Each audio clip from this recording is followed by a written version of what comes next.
اللہ کا نام لے کر شروع کرتا ہوں جو بڑا مہربان اور نہایت رحم کرنے والا ہے۔ ہمیشہ باوضو رہنا اسلام کی سنت ہے۔ باوضو رہنا مستحب یعنی ثواب کا کام ہے۔ فتاوی رضویہ میں ہے ہمیشہ باوضو رہنا اسلام کی سنت ہے۔ فتاوی رضویہ جلد 1 صفحہ 944۔ باوضو رہنے کے 7 دینی فوائد۔ امام اہل سنت شاہ امام احمد رضا خان رحمۃ اللہ علیہ فرماتے ہیں، بعض عارفین رحمۃ اللہ علیہم نے فرمایا جو ہمیشہ باوضو رہے اللہ پاک اس کو 7 فضیلتوں سے مشرف فرمائے گا۔ پہلا، ملائکہ اس کی صحبت میں رغبت کریں۔ دوسرا، قلم اس کی نیکیاں لکھتا رہے۔ تیسرا، اس کے اعضاء تسبیح کرتے رہیں گے۔ چوتھا، اس سے تکبیر اولا فوت نہ ہوگی۔ پانچواں، جب سوئے اللہ پاک کچھ فرشتے بھیج کے جن و انس کے شر سے اس کی حفاظت کرے گا۔ چھٹا، موت کی سختیاں اس پر آسان ہوں گی۔ ساتواں، جب تک باوضو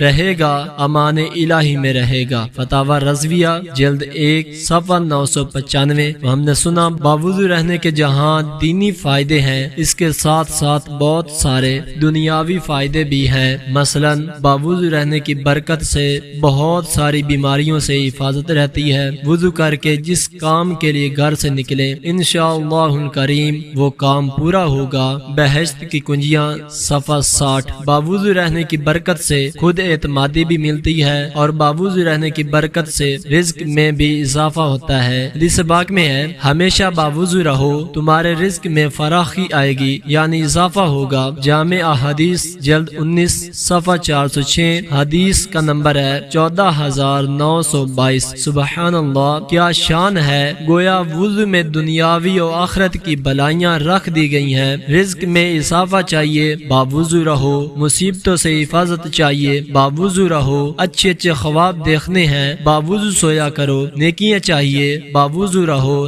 نمازی بننے کی خواہش ہے تکبیر اولا چاہتے ہو باوضو رہو، روز قیامت اعمال نامہ سیدھے ہاتھ میں چاہیے باوضو رہو، روز قیامت چمکتے چہرے کی خواہش ہے باوضو رہو، پل صراط پر ثابت قدمی چاہیے باوضو رہو۔ غور کریں وہ کون سی نعمت ہے جو اس آسان نیکی میں نہیں ہے۔ الحمدللہ، وضو ایک ایسی انمول نعمت ہے۔ اللہ پاک ہمیں باوضو رہنے کی توفیق نصیب عطا فرمائے، آمین بجاہ خاتم النبیین صلی اللہ علیہ وآلہ وسلم۔